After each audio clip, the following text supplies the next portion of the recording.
Hey there, we're the Westlaw Pirates and welcome to the show. We're here to share our thoughts on Northwestern athletics and college sports with thoughts and analysis from the visceral to the statistical. We run our tailgate with the red pirate flag flying high above as we give no quarter, especially the fourth. I'm Sam Walter. I'm John Lacombe. And I'm Eric Scuzz. Wish I was still drinking Hurricane Scout Spell. Yeah, pretty much. Let's get the elephant in the room. A little bit of addressing that right off the bat. This past weekend there was a quarterback coming in with very, very high hopes. Taking the reins for the first time, and we're not here to talk about Arch Manning. That is not what we're here to talk about. Obviously, are we here to talk about North Carolina? Though Texas fans can commiserate, yeah. Yeah. We're not here to talk about Alabama. They had a rough start too. North Carolina, as we record on Monday night, is kind of getting curb stomped. Oh God! In no way did I ever think that was going to go well. But no. We'll talk about Iowa a little bit later, as far as Mark Gronowski goes. But Preston Stone, obviously Northwestern goes down to Tulane, loses big, 23-3. And the first thing that anyone's talking about coming off this game is Preston Stone. I mean, the first play of the game, strip sack, lucky to not turn it over, then 4 interceptions and a fumble. And, I think it's important to say this is not all Preston Stone. Obviously, not at all. He's a not big piece at of all. it. He's a big piece of it. But on the very, very first play of the game, our best returning offensive player, being our left tackle, got absolutely dusted. Oh yeah, for that strip sack. I just this game was bad top to bottom. I think there's a couple of things we want to hit off the top here, but that's just we recognize that, and we're going to dissect it. That's what today's all for. Pour your whiskey and join us on what will hopefully be a cathartic journey. For sure. There are definitely some upsides to talk about. Robert Fitzgerald had himself a game. He was flying around. He looked really, really good. He did. And again, we'll talk more about the defense in a little while. I'm glad you mentioned him, Pirate Booty, he gets the lion's share, right off the top. But it's so you're going to think as I'm saying this, you're I can't believe you guys are trying to find silver linings here. I'm going to disabuse you of that notion when we get into the passing game discussion. But it does bear mentioning that, do not throw the baby out with the bathwater as we at Northwestern are wont to do it, not without good reason, because we've been certainly kicked in the teeth a bunch of times. But it's part of you that's going to want to be everything's awful with this team. Things are just so bad. And it's no, not really. There's actually a lot of good here. There are just certain things that are titanically awfully wrong right now. And that are massive weights upon this football team that we have to address. And I think, again, it's there are definitely a bunch of people who was oh man, and the line wasn't good and the defense sucked, and it's not really. Those two things, no. There are certainly problems in both areas, but that's not how this went, and we'll get into all of that stuff. What this team has is a massive passing game problem right now. And it is so at once I am happy that there are parts of this that feel so Hunter Johnson-y that I feel good that I think a lot of Northwestern Nation, and certainly not the Northwestern coaching staff, are not backing the bus over Preston Stone right now. And that, far from it, and that David Braun is really in his corner and everything, which is really good. That's really important. That's part of what needs to happen here. Stone had a horrific game. There's no doubt about it. But so much of that falls at the feet of Lujan. And we can get into it. And what this team should be based on the system he wants to run and the quarterback he went in to run it, and the way they went about trying to do that. I'll say here's one of the simplest ways to say it. Hold on. Go ahead. Before we get into the weeds, because I think, I want to respond to the baby in the bathwater comment, because it is Northwestern Nation is foaming at the mouth, and it's because Right. last year was rough. Right. I'm going to, let's go back to another season opener game where Northwestern looked listless, unprepared, and our quarterback was 20 of 36 for 170 yards with two picks. I'm so glad you're bringing this up. Our running game was bad. Our receivers looked not good, and we gave up 24 points. And we lost to Rutgers to open the 2023 season with Ben Bryant at QB. And every one of you shouted and screamed about Ben Bryant. And then we went 8-5 that season. So let's just park the bus for a minute. This was a terrible game, and we're going to talk about it. But people, this is football.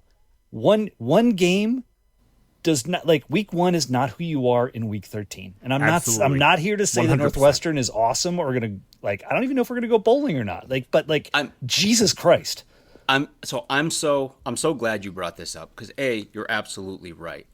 There's another really big piece of this too, and this is the other piece relative to that Rutgers game, which is by the way, in that Rutgers game, we ran the ball 22 times for 12 yards. So we already have a lot more to work to start this season.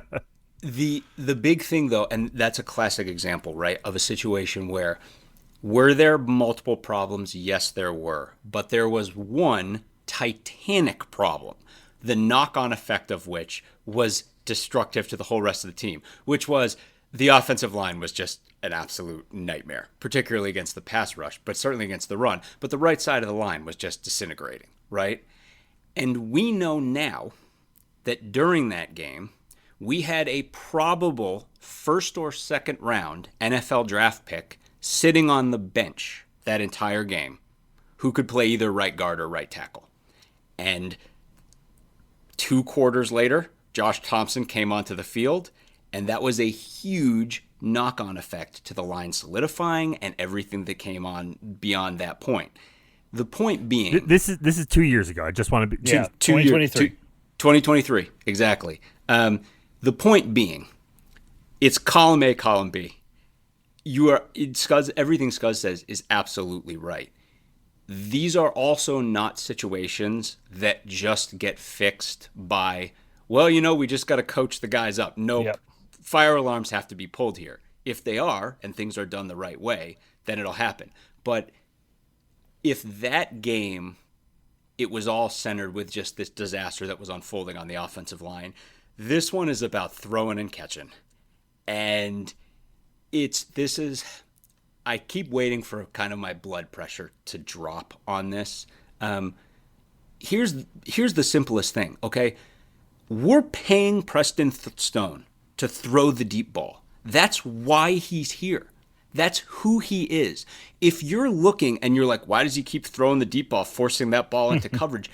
That's what he's here to do, okay?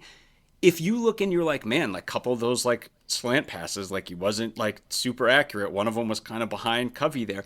He's not a fantastically accurate short-range quarterback. All of these things are known. What he is a guy who averaged 9.7 friggin' yards per attempt, and it's 10 point something adjusted in 2023 at SMU because he's unreal at throwing over the top. And I think there's a lot of people, Trey Essex, there's an example of someone who got us on Twitter during the game and was like, what's going on here, guys? And this is where part of me is like, we're not in the practices.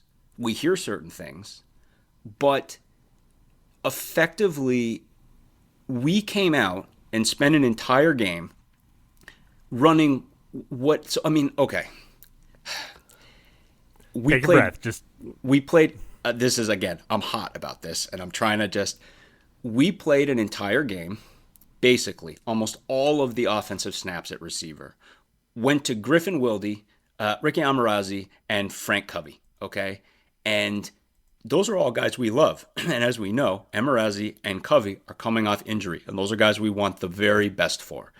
What we saw out there with those 3 guys for an entire game, you look at those guys and they're all big-bodied, possession receivers. The drops thing with Covey, that does not bother me. This whole game spiraled on all of these guys Yes. and got way out of control. I don't care On about Stone that. too. Yeah. Yeah. I don't care about that. What we have here, though, is three basically possession receivers. Wildy being the fastest of the group. They all look like a real like Ramad Chowkow Bowman type guy, okay? Or maybe like a Riley Lees type guy, etc. Right? Where you're like, these guys are really well-rounded guys, and in like a run and shoot type system, a route tree based system, a lot of crosses, a lot of in and outs, a lot of four wide on the field. A lot of these guys can really eat. It is a race between Zach Lujan and Preston Stone, between which of those guys wants to do that thing less. This is a vertical offense. These guys, like, the whole point is run over the top, okay? And we are out there, and again, it's like we're not in practice, we're not seeing this. But what we were out there is we watched us try to run that offense with two possession receivers coming off injury and Griffin Wildy. And you look at Stone and you're like, 3 of those picks, he didn't not throw any deep balls from lack of trying. But in his brain, he's like, this is what I'm supposed to be doing. And there's no separation downfield. And these guys are just locked up. But this is what I do. So here goes. And well, I mean, two of those balls were deep balls. So I want to go back because you brought up the Trey Essex point. And, well, I don't know that I want to do this right now because like I want to talk about the run game. Let's save that for a minute. We're going to park that bus for a minute. So when I look at those 4 picks, the first pick to me looked like a just classic wide receiver QB miscommunication. I mean, Preston Stone threw it to an area where there was no receiver and the defensive back broke on it. And it's like just one of those classic, like I thought the receiver was turning left and he turned right and they missed it. Second one, bad read by Stone. He had his receiver. He didn't see the safety being able to that was a death play though. Yes. That play was so bad. We can get into that. Yeah, that one was, and I know, John, you've looked at some of the coverage and like been looking around the field and been like, where else was he supposed to throw the ball, right? The third one was a deep shot to Wildy at the sideline that just went a little, like he overthrew it. And that's where I think things start to... Was that the one where it looked like he was throwing it away?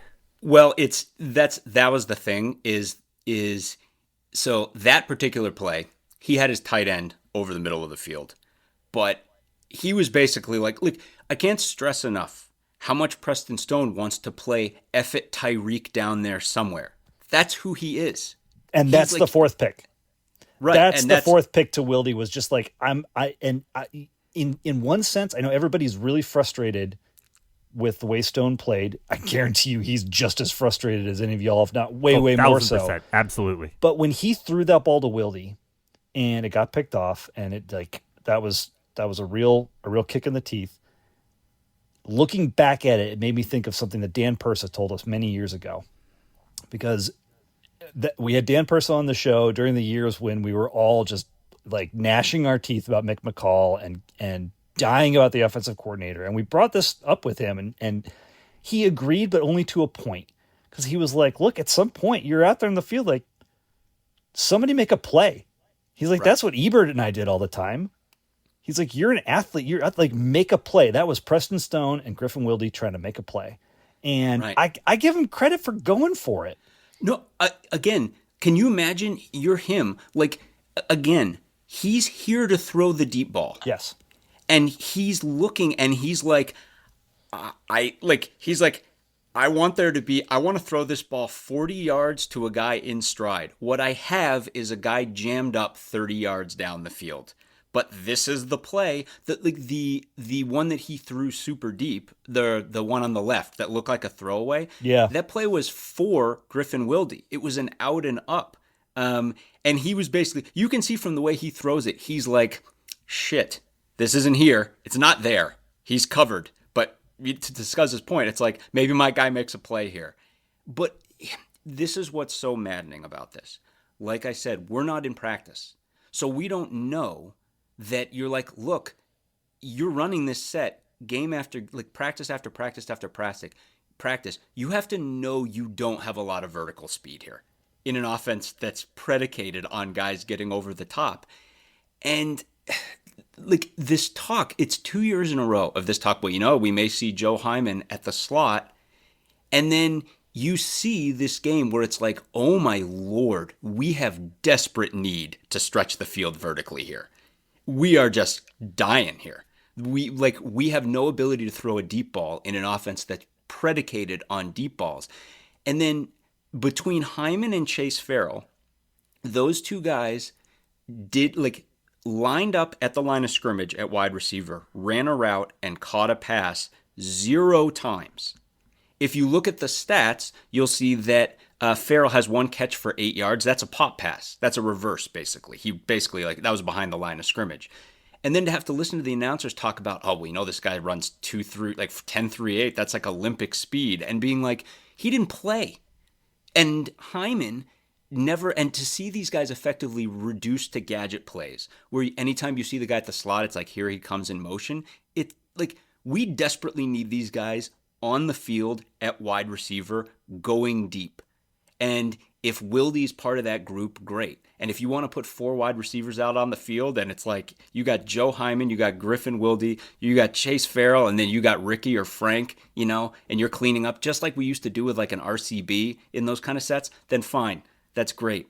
But and again, I'm so happy that the coaches did not dump this at Stone's feet. Yes. Because that's honestly, that's when you brought up the Hunter Johnson piece. Right. It's the most important departure. And honestly, it's an important departure from last year with what happened with Mike Wright after he had a bad game. Absolutely. Right. And that's great. That's super, and that will help. And we need to continue to ride with Stone. But for all of you who are livid at Lujan and are like, are you kidding me with this? I don't have an answer for that. I don't have a response for that. It's just his house money has all been burned in a pile a long time ago. This is where he is right now. This is where I want to come back to what Trey Essex said. So Essex, this is mid game, and Trey, his tweet was basically, "Help me out, guys. What is the identity of this offense? What the hell is this offensive coordinator trying to do?" And I've been thinking a lot about that, because in the moment I was like, I don't know. Great question. I don't know. I don't know how to answer that question. And as I've thought more and more about it, yes, of course, it's supposed to be a vertical passing attack, yada, yada, yada. But here's the kicker. We attempted 40 passes.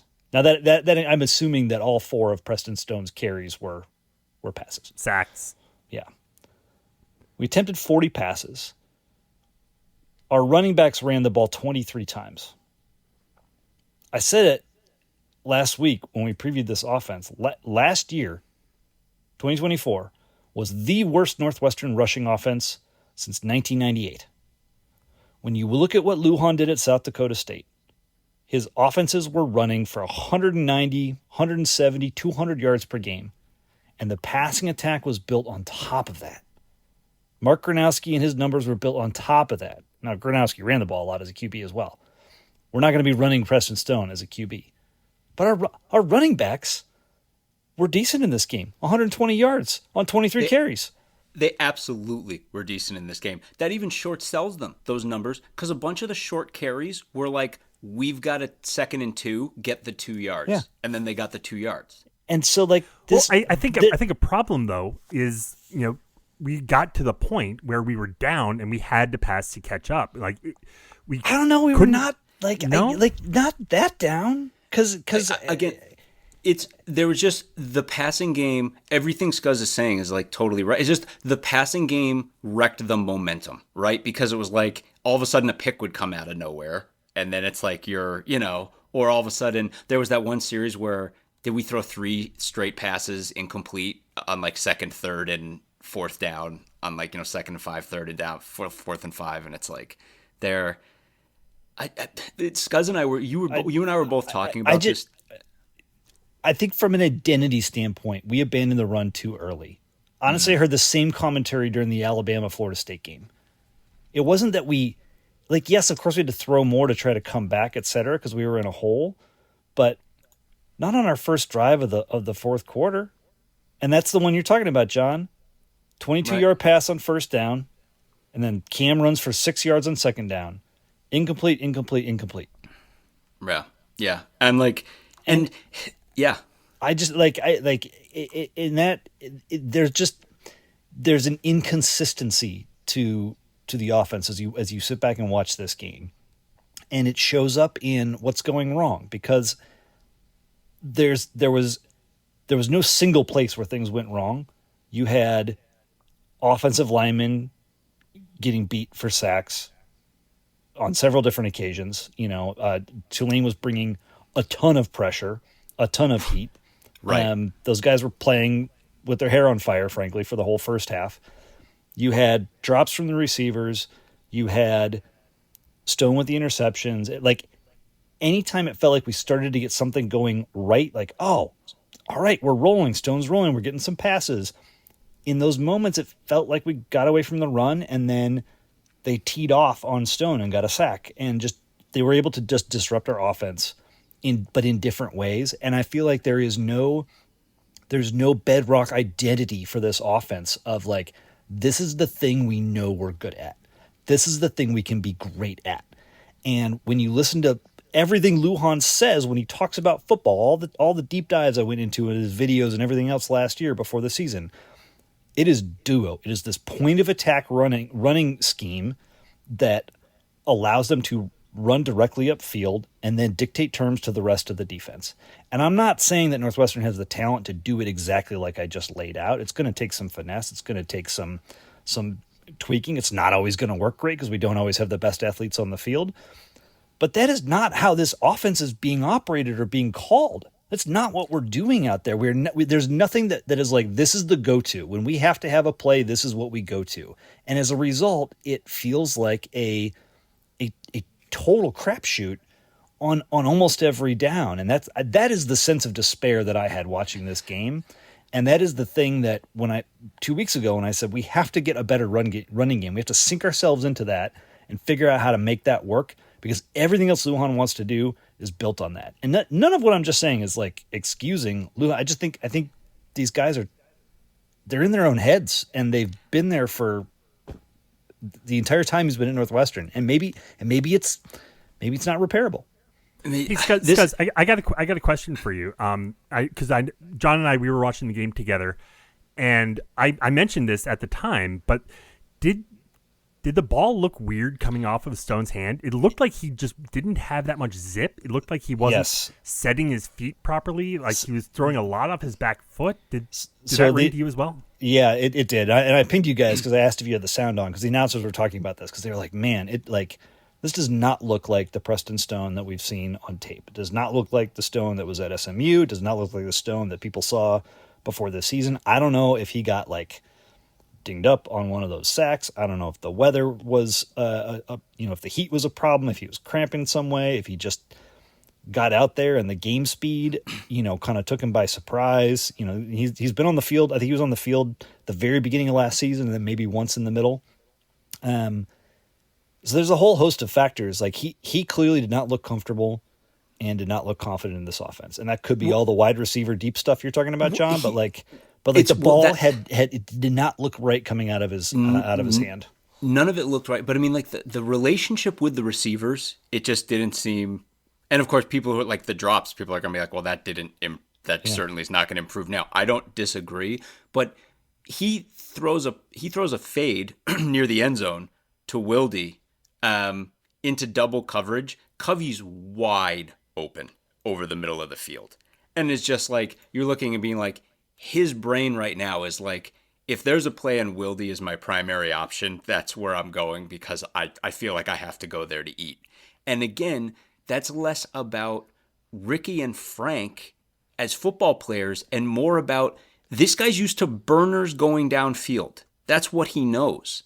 So I just think he's probably been out of his comfort zone in practice for a while, being like, and this is where again I feel like I don't know. I'm going to push back on that because the third drive of this game looked good. So we start off with and we were mixing run and pass really effectively. He had a 21-yard pass to Amarezi, the one that was like a deep. I don't know, not a deep post, but almost like a slant where Amarezi. It was like RPO out of a jumbo set. And Amarezi basically shielded off the defender with his body because he's a big dude. It was great, and the ball was delivered on the spot. He had a 21-yard pass there. He had an 11-yard pass to Covey to start the drive. They're mixing in runs. He's got an 8-yard pass to Wildy. Obviously, we stalled inside the 5-yard line, but like, But again, that drive looked good. but that Yeah, I just think even that stuff though, I'm not saying he can't make those throws. I'm just all of that massive yards per attempt comes from him throwing deep. And I'm just like, we didn't complete one deep ball in this game, right? Yeah. There was not a single pass over the top. Again, the single most maddening thing about this for me, okay? Think of this from Tulane's perspective, okay? They part of this is, and this is where I was like, I think you mentioned this earlier. Tulane was just on the front foot this entire Yes. game on defense, And because let's give credit where credit is due. I mean, that is a good Tulane team. I mean, We we knew that very going in. good. for sure. And we talked about that they're a good defense, good defensive trajectory. They've brought in a lot of guys that are going to be big time football players at bigger schools like down the road. But from the very beginning, like, imagine you're them. You know what he's going to try to do. You're like, they're going to try to throw the deep ball. They're going to try to run and throw the deep ball because that's what Preston Stone is. And then very quickly they realize, we've got their receivers. We've got three corners who can stay with their receivers. Roll up. And if they try to go deep, we'll put one safety back there. The last pick of the game, Stone's last pick, you can look at that and you can watch it. Be like, where is he supposed to throw that ball? He has 4 different options. It's all lock tight coverage. And to everything Scuzz said about the thing before, he's like, well, me and Griffin Wilde are going to try to make a play then, and I'm going to throw it down there. And it was a pick. But they're just, not only is it all Loctite coverage, Tulane just goes single safety high and sends 6 guys on that play. And the things we're saying, Scuzz and I were saying about identity, this is kind of one of the maddening things about this.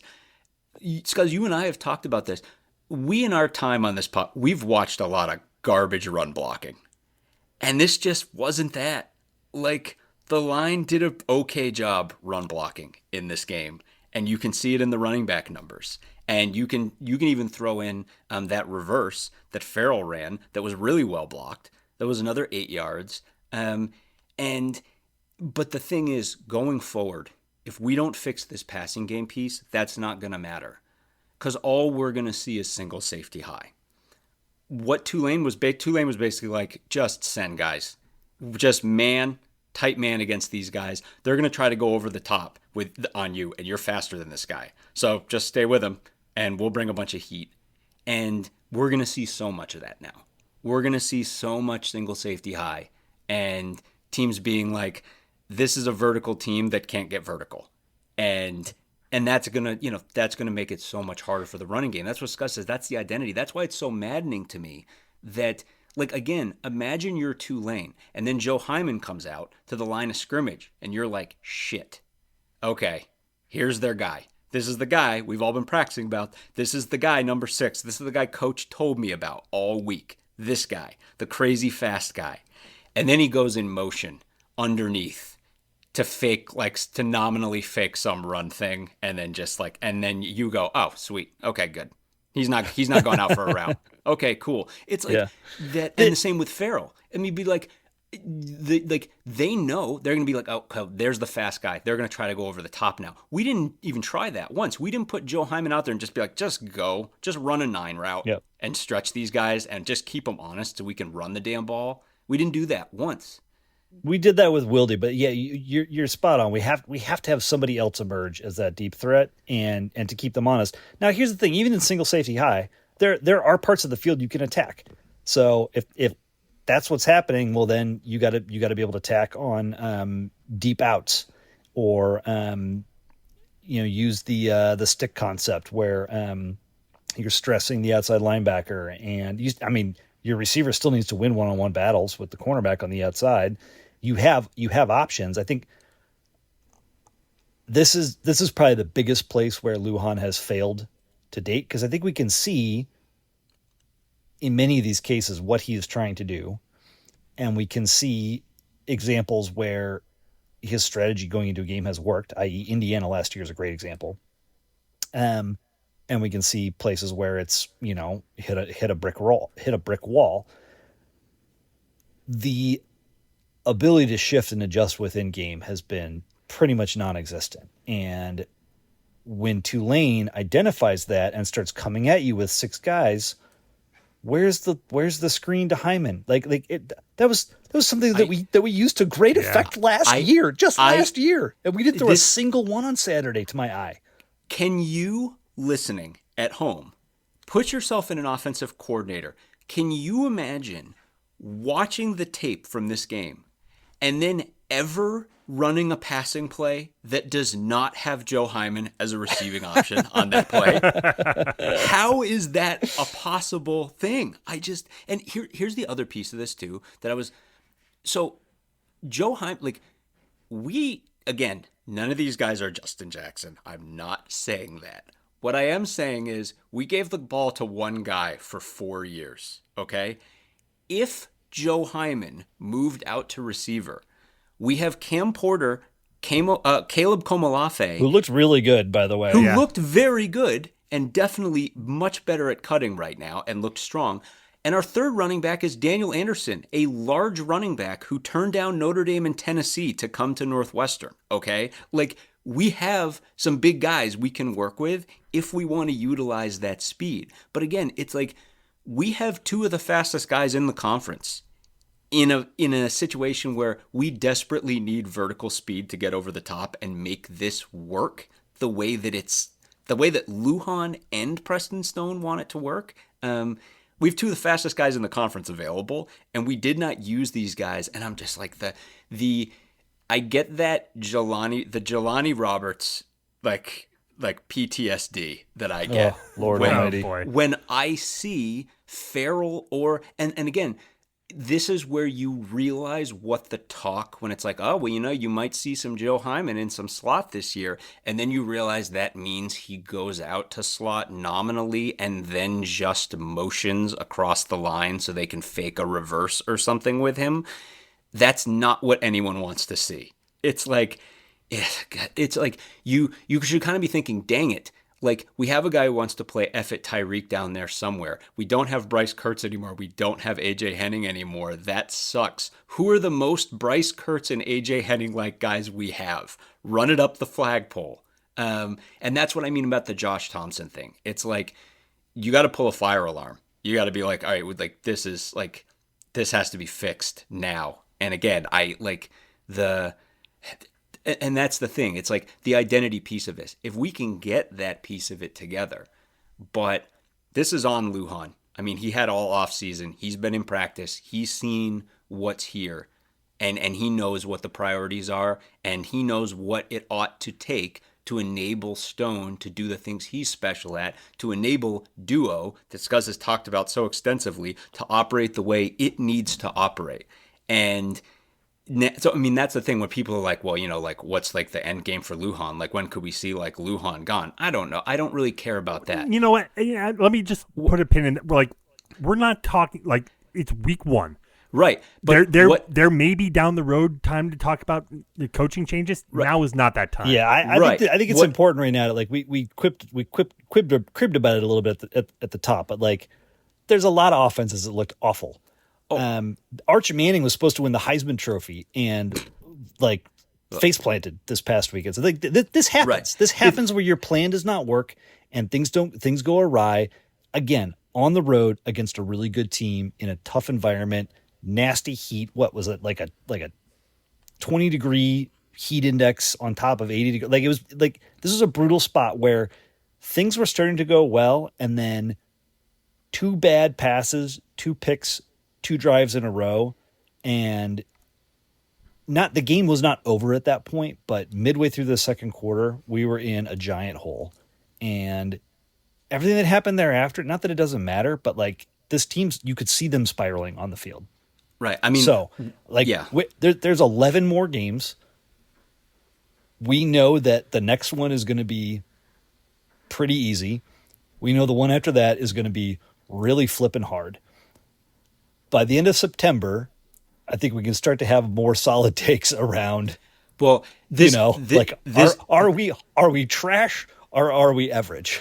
Well, and this is the thing is to the extent that I care about that, what I care about is Lujan should feel, for all intents and purposes, whether it's true or not, and it probably is very much not, that UCLA that's the failsafe. It's basically like that's the game, whatever that is, September, end of September. You have to come out and like against that team who looked like a dumpster fire against Utah in week one. You have to come out and be like, this is a different show now. Like it's a different situation. And you know what? Like if you go back to Scuzz talked about 2023, it's like you fast forward, like we had that horrible game against Duke, but we had the UTEP game and then that magical Minnesota game. And this team started to find an identity and turn the corner. Like you have to see the same kind of progress here. And you know, Purdue sure looked good week one against a very bad football team. But I think overall you can be like thanks to UCLA apparently at least right now being just as much of a mess as we are. Despite this Tulane thing, we still have this. There's still for us to be 4-3 traveling to Nebraska. All we would have to do is beat ULM, WIU, this horrible looking UCLA team, and Purdue, and we'd be 4-3 traveling to Nebraska. And there's like some situation where like, and then we go into Lincoln and Preston Stone gives us a performance that makes us forget that this Tulane game ever existed, right? And it's like, that would be the dream. But man, do we have a lot to go to get to that point. And I mean, it's going to take fire alarm solutions. Before we, kind of think long term, we do need to talk about the defense. I mean, we've spent a lot of time talking about the offense. Defensively, I mean, they gave up a ton of rush yards. Two of those, most of that was on two plays, right? The broken Retzlaff touchdown run, and then the second Retzlaff run, which got them in field goal range at the end of the first half. Aside from that, like it seemed like the defense was doing what they could, right? Like they were doing the best they could, and like yes, in the second half, Tulane stopped doing anything. They kind of shut it down because they didn't need to go over the top anymore. And so they were able to kind of, like I say, shut it down. But also it felt like the defense was kind of doing what they could do. I mean, obviously but particularly me, but I think all of us get really prickly when people throw the defense under the bus. And look, like I was talking to people during the game, people who are major ball knowers and are very, very plugged in and very much understand this football team, who are like, the defense is like a problem here too. My big thing, and this is where I'm always like, just for shits and giggles, let's see a very competent offensive performance in a Northwestern football game and see how the defense does there. Let's just try it out. Let's just see what happens when the offense shows up for a full football game and gives us some points and some yards. And then let's see how the defense does. And then we can talk about it. So I'm always prickly from that perspective. Yeah. But I think it's fair. And if you will allow me to document how that is very fair. So in the second quarter, when it felt like things were starting to, kind of come off the rails for us into the third quarter, our offense possessed the ball for about 6.5 minutes between the beginning of the first quarter and midway through the third. That is a very small amount of time. If my math is right, that is 6 minutes out of like 22 and a half of total game time. And not great, Bob. In that kind of environment on the road, like Tulane was, it's funny when we were talking before the pod, I was like, God, Tulane they were getting whatever they wanted. They were just, running through us and converting on fourth down. Like our guys were totally gassed because they had been out there over and over and over again. And that certainly sounds like an excuse, but, I mean, can you imagine giving up only 3 points in a second half in this football game, knowing you weren't going to get any points on the other side of the ball? Like, I mean, let's call it spade a spade, right? I mean, like, we just didn't look like we had a prayer of getting any points. And yet, just for pride and just to do it. And right, like Scott said, with the offense giving you no help. I am still concerned about our run D on first and second down, and This is the and this is the Yep. thing. This is the forcing big those thing. long third downs that you talked about so much, John. That's the thing. I think people want to point. Jake Retzlaff's super sweet. He's really good. He can give you a 71-yard draw touchdown. You know what? They ran that play a couple of times, and the other times we blew it up. But once he hit it, he's sick. He's really good at stuff like that.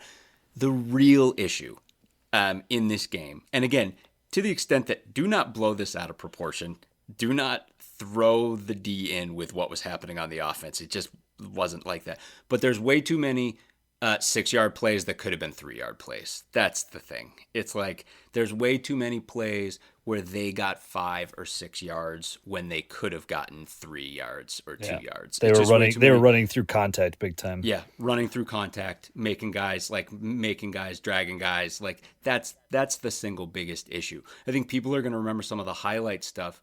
Kind of is a point. I know this is going to seem like a backhanded compliment, but I want to make a point about. So Tim McGarrigle, this is a guy that I think most Northwestern fans have a very high opinion of him as a young DC right now.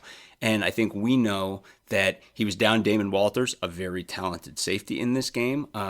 Garner Wallace was really thrust into a lot of playing time in this game, a bunch of which was done hurt because he got hurt in the game and then came back into the game. So there was a lot on him. And again, we've talked about this team is young and very talented at secondary, but untested. They all sneakily got some reps last year, but I think there's still this feeling that it's like these aren't a bunch of seniors out there at corner, right? So I think from McGarrigle's perspective, he's very much been trying to figure out, all right, how much do I give you like the McCall bend but don't break coverage here to mitigate this and balance everything? And in the context of all of that, he made a massive mistake on their first offensive drive. And it's a mistake that cost us 7 points. He had 3rd and 9 and he had fatality on the field and he did super soft coverage and it was a massive disaster. Including dropping Saka into coverage instead of attacking with him. He dropped Saka into coverage. One of the things, in David Braun's press conference today, he singled out Aiden Hubbard, and he's like, talked about Aiden Hubbard and be like, any NFL team should be happy to get Aiden Hubbard into their grade. 100% agree. And on that play, Aiden Hubbard was on Retzlaff a half a second after the ball was snapped. Luckily for Retzlaff, he had a wide open guy at the sticks to the play side because the coverage was so ludicrously soft. And that blew the whole thing up because then Tulane just went fast and ran the ball a couple times against a unit that, again, we only had pass rushers on the field, including a defensive tackle. And they bulldozed us a couple of plays. And by the time we caught our breath, that's when Sullivan came in. That's the part that you all remember, and that's when they got into the end zone. That play should have ended on 3rd and 9 with rolled up coverage. The reason why I said backhanded compliment is McGarrigle immediately adjusted. That was the last time you saw it. After that, they were rolled up the whole rest of the game, including on that massive bullshit call against Josh Fussell, where his coverage was textbook, and they whistled him for it, and that ultimately cost us 3 points on that drive. But he made the adjustment. He rolled up. I think that, again, that should have been a 0-point drive. That was 7 points. And keep in mind, again, not a perfect defensive performance, but they only scored 2 touchdowns. One was on a 71-yard quarterback drive. That tight end wheel route play where we had a busted coverage, that was a big mistake. But mainly, this team, they bend but don't break because of like all the effort they were giving. And again, all of that effort, as it has been so friggin' often, was in the face of the futility on the offensive side of the ball. And that's why we're always gonna give this defense the benefit of the doubt. But yeah, too many 3-yard plays turned into 6-yard plays, too many 2nd and 7s turned into 2nd and 4s, that kind of thing. That's the thing that this D's got to fix. But to everything Scuzz said in the preview, being on the field a lot less would help. Also, aside from that first touchdown, they held him to 22-yard field goal, 31-yard field goal. Those are short field goals. We kept him out of the end zone after that first drive. We did, and so, again, it's a little hard to parse how much was that, how much did they dial back, given the 20-point lead and the seeming futility of our offense. But the defense definitely stiffened up both schematically and then I thought thought the guys were were playing better. They were tackling pretty well for the first game of the season. Yes, Tulane was running through contact a bit, but I also like it was a very physical. It was a very physical game, and I felt like our guys stepped up. I thought Braden Bruss had an awesome game, by the way. Not a lot of people talked about that. This was his first game starting at linebacker. He had a couple of nice plays in coverage. Had a pass breakup. I thought he was pretty decent. I did not see. So Kilbane doesn't show up in the stat sheet. Did you see him out there much, John? Oh, he was. He Okay. was. Yeah. But and he was rotating in at defensive end. Again, and this goes to the big thing Scott said about we still got that first and second down problem. We didn't get into fatality enough in this game, and of course, in the second half, you weren't going to see it much because they had no interest in throwing the ball. All they cared about was running clock. So yeah, I mean, he played, but you're right. Like Bruss, and again, like Bruss is that you're thrown into the fire there. That's where I think Fitzgerald. We talked about this guy being at like a pivot point. I mean, he had 9 solo tackles. Like it seemed like he was everywhere on the field. And I mean, again, like he's currently on the pace for over 100 solo tackles on the season, and I think we're starting to into a lot of you longtime listeners are going to be like, yeah, but you know what you say about like safeties, and I know, but he was downfield making plays like all the time. He really got a lot of stuff done. I want to move on, but there is the one other thing that we do need to talk about, and this is something that we have to talk. Yeah, about this. I feels like this is so it's the jersey situation, right? Jersey yeah, I'm not even calling it that. It comes Too out many gates. Yeah, too many gates. So Tulane's coach after the game basically comes out and says, Northwestern didn't let us wear the white uniforms that we wore to commemorate the 20-year anniversary of Hurricane Katrina. They wanted to wear like without the helmets, without the logo, and the white jerseys that they wore for their first game back after the storm. And the fact that we didn't like they used that as bulletin board material. Summerall cuts an incredible WWE style heel promo on us, and then it just takes off. Like this felt like it should be a nothing burger, but it exploded because of the Katrina of it all, and because like, oh well, it should be easy. Why not just switch your jersey? What's the problem? Comes out, Northwestern's comes out and says, it had like they asked too close to the game time. It was we had already been into preparations, and it wasn't feasible. And a lot of people were calling bullshit on that. Just change jerseys. And the fact of the matter is, I sit here thinking, like, yes, should Northwestern have help commemorate the storm? Absolutely.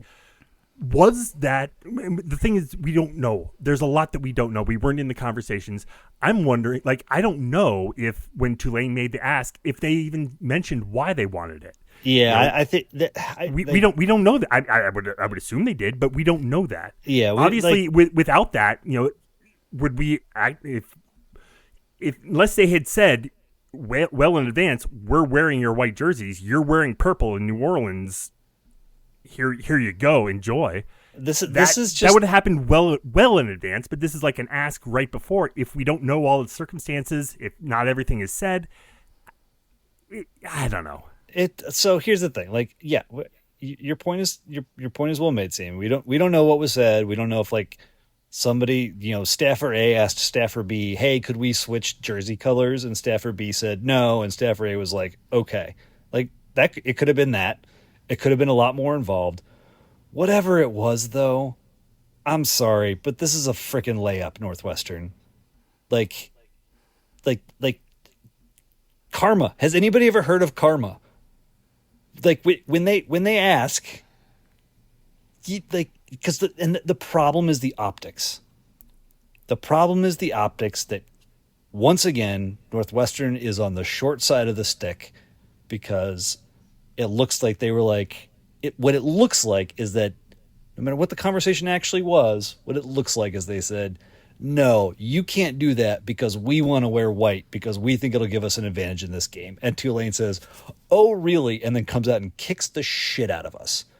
Those are the optics. And we gift wrapped this outcome on a silver platter for them. And I just like, it's a classic example of Northwestern just not, I don't know, not anticipating, not thinking things through. And again, it could have been Stafford A and Stafford B, and nobody even knew what the story was and didn't think about it. Given the reaction at Tulane, it certainly seems like it was more than that. But it's also like, again, this is just classic bulletin board material that you figure out a way to get an edge and get your guys fired up, and you go from there. And so, like, I'm disappointed that we're once again holding the short end of the stick on a stupid optics, like, just layup, in my opinion. That's the thing. Like, I don't even it's like if it's like optics or if it's just like see from the kind of what you were saying, like see from A to B to C here. It's like he's going to make this request. If you don't fulfill this request, he's got ammunition he can use against you now.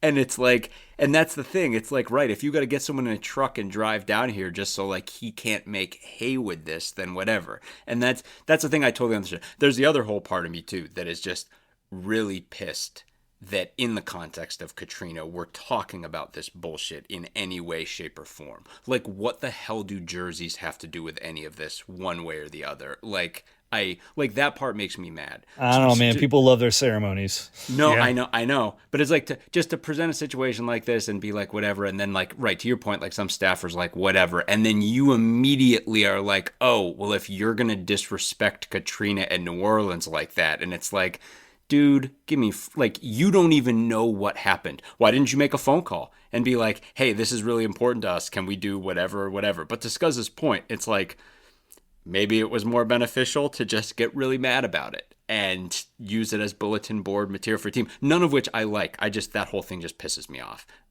But regardless, I'm just like, I get how this is a story that the rest of the nation can like grab onto or whatever. And like Scuzz says, it is an unforced error. And in a situation where we certainly seem to be creating some unforced errors for ourselves on the football field, like this doesn't help. But on my list of fires that need to be put out, this is so this is so ancillary, and I mean, it is like Tulane looked like they were shot out of cannon in the first half of this game. Is that because they felt disrespected? Is it because that they landed Jake Retzlaff and all of a sudden are looking like a really good team? Is it because Boise State lost inexplicably 2 nights prior and now Tulane is like the poster child for the group of 5 team, targeting the playoff? Like, I think John, you talked about that in our Tulane preview way back when in the beginning of the summer, and I was like, "What are you talking about? Like they're out of their gourd if they're targeting the playoff." Well, but then Retzlaff falls in their lap. I didn't know Boise State was going to get boat raced. So I mean, there are a ton of different explanations for why Tulane could have come out. I am not blaming the results or the tenor of this game in any way, shape, or form on the uniforms. I just think, again, it's another classic unforced error in a just absolutely like litany of them at Northwestern's hands over the decades that I've followed this team. And I just like, can we please stop doing that? Fair enough. If you or a loved one is seriously injured by someone else's negligence, hire Kent Simpson of the Simpson Law Group. After over a decade prosecuting murder cases in Chicago, Simpson opened his own firm focused on wrongful death and personal injury cases. He specializes in car, truck, motorcycle, boat, and other transportation accidents, as well as construction accidents, medical negligence, slip and falls, product liability, and more. Millions recovered for clients, no fee unless he wins. The Simpson Law Group, compassion, empathy, and vigorous advocacy. Go to simpsonlawgroup.com or call 312-332-2107 for a free consultation. And go Cats. So moving on, and we mentioned this earlier. We're playing Western Illinois on Friday night. We're not going to learn anything about how we can adjust and like what it's going to be. Go ahead. Here's the thing. You're on one hand, like, that's right, and on the other hand, I think like as Scuzz and I were saying, like if you like from a run blocking perspective, there was some good run blocking to be seen. Was it perfect? No, but it's way better than a lot we've seen. And our running backs looked better, particularly Komolafe, who looked heavier. And if you look at his average, you'd be like, it's a little lower. He was used in short yardage situations a lot. We put his big butt on the field a bunch of times, and we're like, get us two, and he did that. His average is a lot better than what he did last year. I'll put it that Right. way. Well, for sure. I think you're going to see us hammer them on the ground. Yeah. And you're going to be like, oh yeah, here comes like some huge holes and some like massive runs. But you need to consider other options relative to the passing game in terms of personnel you're putting out on the field and how you're trying to deploy those personnel. And ain't no one stopping you from doing that against Western Illinois. And again, I want to reiterate too, this has nothing like this is like the idea of being like, oh, well, Frank Covey dropped some passes, so it's time to put someone else. That's not what I'm saying at all. This is all about like you've got it like you have to put together a vertical offense here, and you have to get a lot more speed on the field, and you have to figure out how you're going to do that, and no one's keeping you from doing that against Western Illinois. And it's like, if you got anything you want to try out, probably Oregon's not the place to try. Yeah, I mean, well, it's not about trying, because I don't think this is a game where like you don't go into your bag, right? Right. This is like the reason you play these games is it's a get right game. It's a game where we pay 100%. another school to come play us, who is going to be. We're doing it right this time. We've picked a just like last year, an FCS team that is not at the top of FCS. This is a lower tier FCS team that they're not very good, just like Eastern Illinois. And it's a game to be like, okay, this is how we're going to go about things. This is the identity we want to have. These are the types of plays we want to run. Here's the sequence for drive 1. Here's what we're going to focus on in drive 2. We're going to shift to do this other thing. And we got to meet, like, there's certain things that you make sure you're going to execute better and focus on. So the team is going to learn and benefit and grow in the course of this game. We, as passive observers, are probably not going to learn much. And I'll point to last year's Eastern Illinois game. We're coming off that Duke catastrophe. We destroyed them. Jack Lausch played awesome. And that was not a bellwether or a marker, or there was really nothing from that game that you could take forward into the rest of the way the 2024 season played out. And that is just typical of the FCS matchup. It's not that kind of game. I will say, interestingly, we still threw the ball 32 times against Eastern Illinois last year and ran it for 35. I'd like to see that balance shift a little bit more towards rushing, like I've talked about. But that's just what this game's going to be, and it doesn't mean it's not going to be fun. I'm pretty excited that I'm going to be there. So yeah, all three of us are going to be there. We're all going to have a blast. I will say, Sam, you briefly mentioned it earlier. You're probably going to mention it a little bit. What I don't want to see is what Iowa did in their opening game. 310 rush yards isn't going to make me feel sweet if we throw for 46 yards. We need Preston Stone to get some mojo here. Like, I expect us to have a very successful running game in this game, but we want our guy to remember just how flippin' good he is at sending the ball over the top and catching someone in stride. Like, that's like, we need some of that. A nice balanced offense in the first half. Yeah. And then we can go Randy Walker style and not throw another pass in the second. Yeah, sounds great. Absolutely. Sounds super.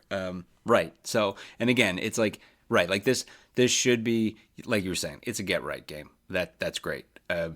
After that comes Oregon. And again, it's like, we're not going to learn much against Oregon. Yeah. Nope. We may not learn much at either of these two games, but again, it's that UCLA game, them looking like such a dumpster fire in week 1, that's a major gift for us. To the victor comes the spoils in terms of who can get their stuff figured out over the next 3 weeks quicker.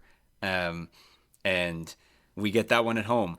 And Purdue, for whatever they showed, I mean, they're still Purdue. Like, if we need to get right so we can beat them. Again, it's like it's like the path to 4-3 here is beating Western Illinois, Louisiana Monroe, this horrible UCLA team, and Purdue all at home. all on the lake. And it's like that path, and then, the back half of the season's crappy. We can cross that bridge when we come to it. But, for all of this, if we just start to fix some of this mess in the passing game. And like I said, that's where I'm like, don't just run it a billion times. And I think they're going to do that. I think Braun is the kind of guy. I mean, he's so empathetic, mentioned in the course of dealing with this jersey mess, that he spent a week down there, with in New Orleans, helping build houses in the wake of Katrina. This is a very empathetic guy. This is a guy who's really feeling for Preston Stone, and I think really wants to help Preston Stone get right, and I think he's going to really try to do that in this game. Yeah, I mean, Friday night, 6:30. Tailgate starts at 2:30. Friday afternoon, really. Yeah, Friday afternoon. So I'm taking the day off work. I'll be there with both my kids, so it'll be a really, really good time. Make sure you come by. Right across the street from Tech. It'll be fun. We're gonna have a good time. And hopefully just enjoy the evening. You know what you can all wear to the tailgate? Your new Westlot Pirates T-shirts, which we have seen a lot of you. We've all have ours. They're awesome. Super stoked. Can't wait to wear it out. And yeah, can't wait to run the tailgate again. I mean, in this is really quickly, we're going to be running out of opportunities. Suddenly it's going to, this 2-year thing is suddenly going to come to an end pretty soon here, and we're really going to be savoring it. And yeah, having all three of us on a Friday afternoon all day at a tailgate with all the rest of you right next to Tech it's going to be awesome. We've been looking forward to this forever. So I don't want to go through every other game in the Big Ten. I just want to kind of take your guys' temperature on what we saw. What's the big takeaway? We mentioned Arch Manning not looking very good at all. Ohio State's defense looked pretty spectacular. Looked awesome. I think there are a couple low key things, which are, Wisconsin had their. It sounds like Billy Edwards might be coming back, but I think he'll be fine. Yeah, that was almost like a horrible situation, somehow getting even more horrible for them. Low key, a team that in a game that didn't look impressive, but kind of was pretty impressive, Minnesota in that Buffalo game. Buffalo may be kind of good in the MAC this year. And yeah, that looks like a classic Big Ten West football game, but Minnesota pretty much got the exact game that they wanted there. They played defense and they ran the ball a bunch with Darius Taylor, both to great effect. Yeah, but that game was more likely to end 16-10, but they happened to throw a 60-yard touchdown with toward the second to last drive. So they did do what they wanted to do. Their defense looked good. Their running game looked good. Although Darius Taylor carrying the ball 30 yards or 30 times in a game, a non-conference game against the MAC is not exactly how I would go about things. I think I would spread it out a bit. Spread that out just a little bit. Lindsey looked fine. But the Coy Parrish, whispers of Coy Parrish, much like Joseph Hyman. Yeah, right. Exactly. Coy Parrish as a receiver, not really showing up. And then no sign of Malachi Coleman, the big transfer from Indiana or Nebraska. I forget which. Nebraska. Well, speaking of Nebraska, yeah. That game against Cincinnati at Arrowhead Stadium, Dylan Raiola trying to do his best Pat Mahomes impersonation, but that didn't impress me. So much like us, they are struggling to run the ball, and it's like an offense that needs to get vertical that can't figure out how to do it. Yeah. And that's the thing. And I don't know what Cincinnati's going to be this season. I mean, part of me, so much of Nebraska is about turning the corner right now. And anything that ends in a victory, I think is super helpful for them. Right. I mean, they still have a lot of issues. Again, that's, with Tulane out, you're trying against hope to climb out of the hole that you're all in right now and chart a path for us. Nebraska is one of those teams, right? And it's they may have problems. They also do some things. I mean, they also held Cincinnati to 17 points. And defense looks good. Their defense looks good. And that's the thing. Minnesota, Nebraska, their defense looks good. Even Wisconsin's defense. I know it's in Miami of Ohio, but they blanked them. It's kind of hard. It's a better defensive performance than Wisconsin had last year. Yeah, Right. Yeah, But right. oh boy, that offense. Yeah, exactly. Their offense is still like an issue, but it's hard. Like like Indiana and versus Old Dominion. Like who knows? Oregon played like 4 of these games to start last season, so it's like I don't. Purdue versus Ball State. I have no idea what that means. Ball State may just be a dumpster fire. I don't know. I Michigan think Ball State State looked good. Illinois Yeah. obviously curb stomped Western. I think Ball State was like 120th in S&P Plus coming into the season. So yeah, I mean I think a lot of week 1 classically offenses struggle to click. And Mark Gronowski, 8 of 15, 44 yards, and a touchdown. Yeah. did you guys see? I mean, there's one play that has been making the rounds on Twitter. Like Yes.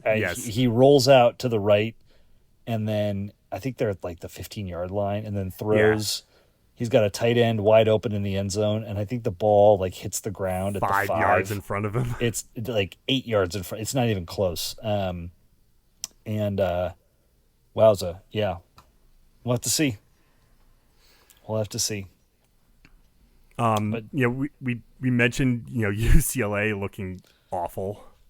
They were, truly horrific. yes, Their offensive numbers were bad as our offensive numbers. Their defensive numbers were, I think, the worst in the nation in the opening week. They played as bad as you can play on both sides of the football. Yeah, Utah's quarterback, 21 of 25, 2 touchdowns, no picks. They rushed for 286 yards. Yeah, and UCLA did nothing. Like their offense was non. And again, like I know, like people are going to say like glass houses.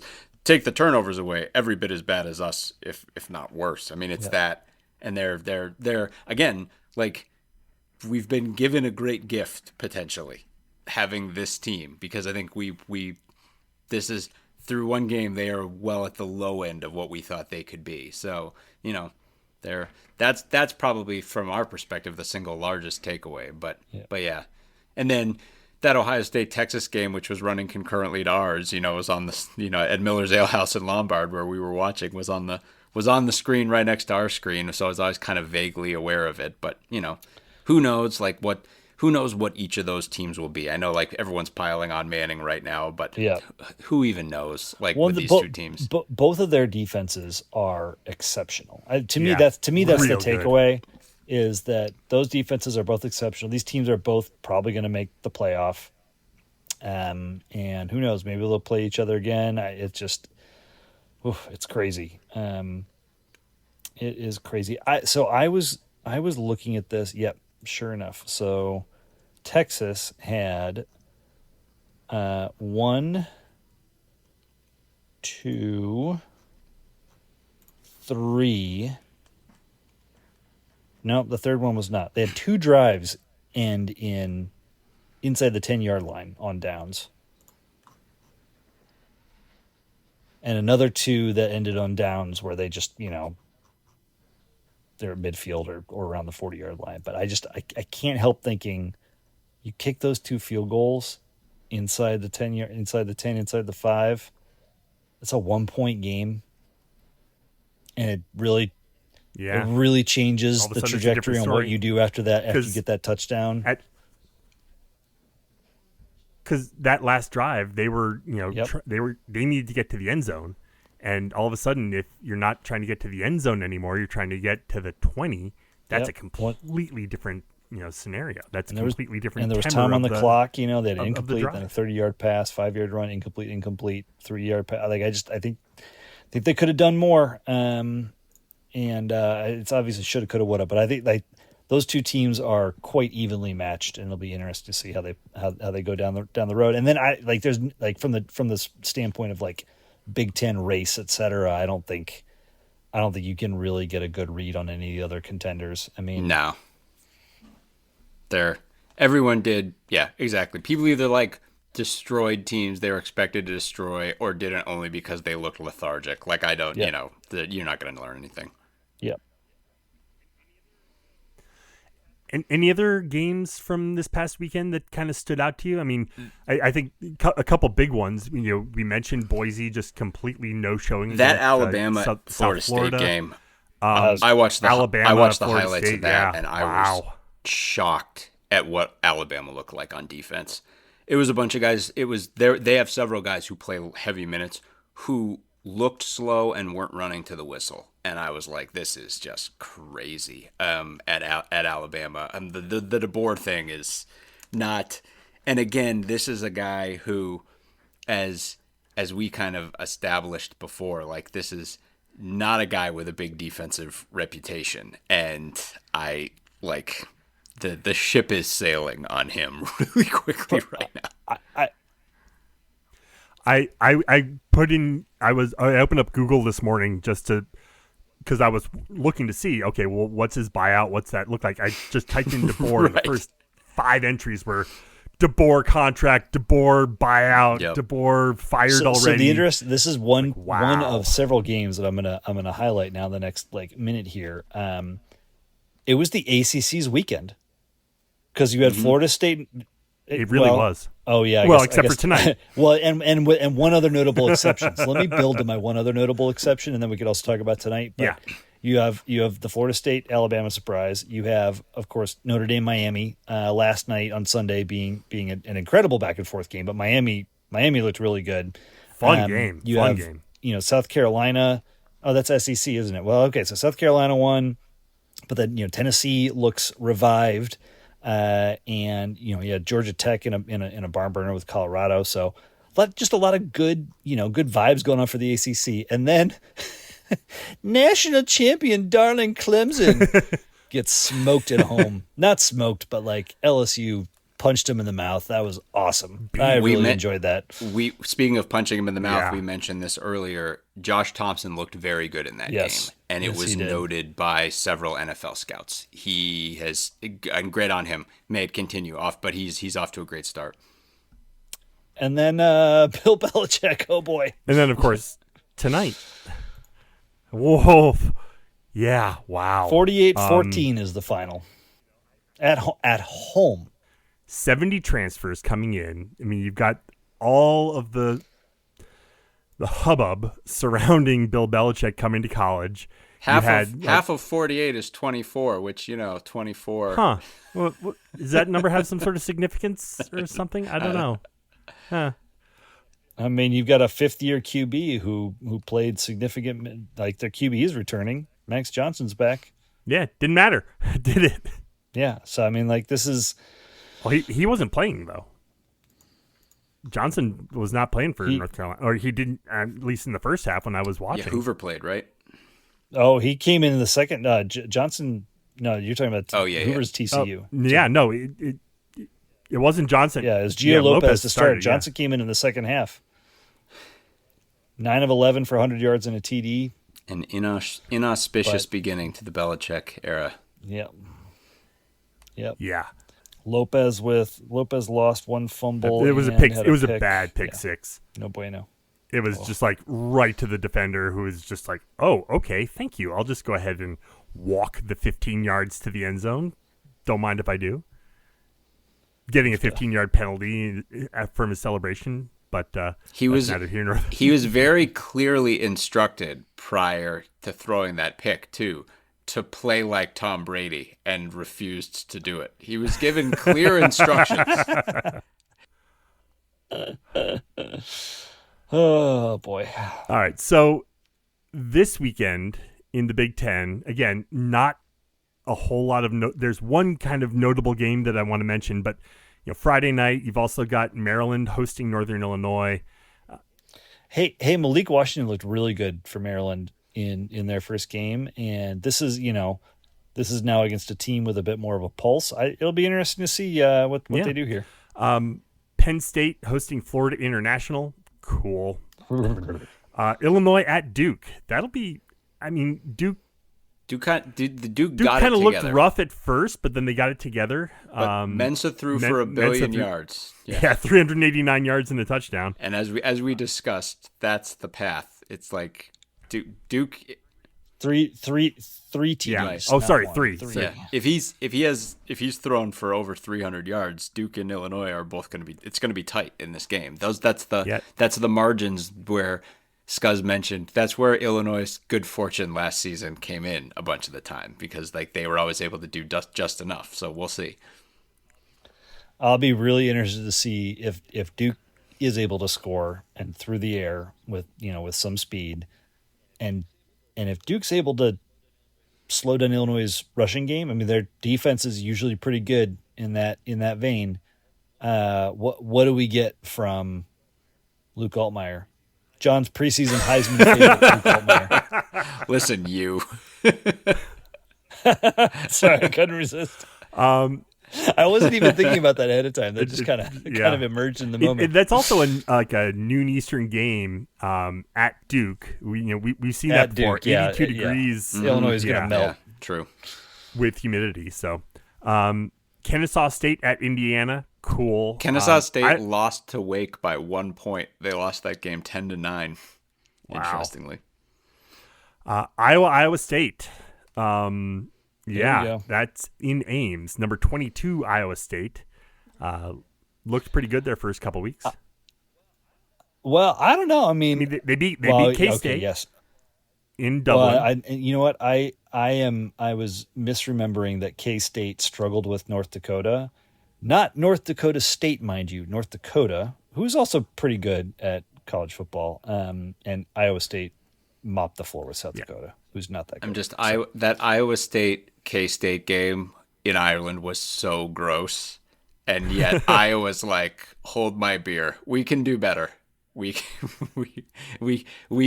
have and can. This is Al Assico. Northwestern State at Minnesota, great. Sure. Grambling Ohio State. Will Ohio State go over 70? I don't know. Probably. Maybe. Great band. Show Grambling some respect. It's Ohio State. They show nobody any respect. That game is all about the two bands. That's two sick bands that are in that one. Indeed, that is a pretty stay awesome for the battle of halftime bands. show of that one. I'm sure. Hopefully they let Grambling bring their band. I hope so. Howard came. They brought their band, and that was awesome. That was the highlight of that day for us. Yeah. Oklahoma State at Oregon. That's the 2:30 game on CBS. I saw some highlight of Mike Gundy giving a press conference with his shirt raised for some bizarre reason. I didn't get the details on that, but it seemed. But I was mainly that I was like, I didn't really bat an eyelash. I was like, whatever this is, it's on brand for Gundy. So like whatever it was. But Miami, Ohio, going to Piscataway to take on Rutgers. Rutgers survived last week. They yeah. Ohio really had to come back. Middle Tennessee at Wisconsin. That's 3 o'clock on FS1. Yeah. Cool. Game day in Norman for Michigan at Oklahoma. That's kind of the big one. Yeah. We talked about Oklahoma being not great right now when we were previewing Michigan before the season, but the reality is that their defense is quite strong, and this is going to be a hell of a test for the new apparatus running Michigan's offense. I saw John Mateer's Venmo said, me betting on Oklahoma to beat Michigan in this game. So I was like, okay, so I guess Mateer's, I guess they're going to do it. He was like, does John Mateer know Connor Stallions? John Mateer said, this money will be for sports gambling on Oklahoma to beat Michigan as a college student writes. Yeah. Did he also pay Connor Stallions and tag it? Disposable phone. Akron at Nebraska. Got nothing to say about that one. Georgia Southern Cal. Cool. USC put up 73 last week. They're going to do it again. They're going to score another 70 points, and it's going to be all horses and roses in Trojan land. And at some point they're going to come up against a team with a pulse, and then we'll see if. And it's not going to be for several weeks. It's not going to be till they visit Illinois. I mean, they might score. I assume that they're going to be able to put it on Purdue and then put it on Michigan State. They're going to have 4 weeks of just this blissful existence, and then I don't know. Then things Yeah. change. We'll see what happens. 6:30 on NBC, Boston College at Michigan State. Sneaky big game for Michigan State. We talked about it in the offseason. Yeah, Like for real. this is the kind of game that they're trying to put a season on the back of. You got Southern Illinois at Purdue. Southern Illinois is one of those FCS teams you maybe don't want Yeah. to play. Am I I right? mean, Are you talking we as sure if we don't. have experience in this area? Yeah. UCLA at UNLV. UCLA at 2-0 UNLV. Now, granted, are those two teams Idaho State and Sam Houston State? Yes, but the fact remains. Did they almost work one up? Yes. Yes. But I guess here's the point. Did they almost lose to Idaho State? Yes, they did. Is UCLA favored by 2.5 points in this game? Yes, they are. Boy. Wow. And then your Big Ten after dark, UC Davis at Washington. Yeah. I don't think you Yeah, can call that nothing, big. nothing to say about that. In so far that it's a Big Ten game being played at 10 p.m. Central.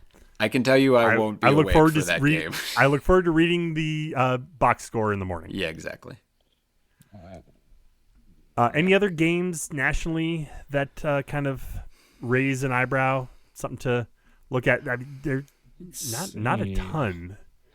Is Boise going to go 0-2? They have Eastern Washington. That is another FCS team. You do not right. Yeah, want to see right. on your Exactly. schedule. Like I don't like. Yeah, that's a bounce back. Well, here's one that I am vaguely interested in a team on our schedule, Louisiana Monroe, playing a suddenly lethargic and very weird-looking Alabama team. I'm sure Alabama's probably just going to smoke them. As I having just kind of said, like, oh, it's kind of funny, like that Alabama's in this place right now. All of us are going to want to throw up if Alabama doesn't put this game to bed really quickly. So, like, I wouldn't mind seeing that, but that's probably what's going to happen. Yeah, I mean, it's just nothing super interesting. There's only that one game against two top 25 teams. Well, I guess top 25 teams as of recording on Monday night. The AP poll isn't going to come out until Tuesday. My Saturday is going to be spent recovering from my Friday, as it should be for all of you. Yeah.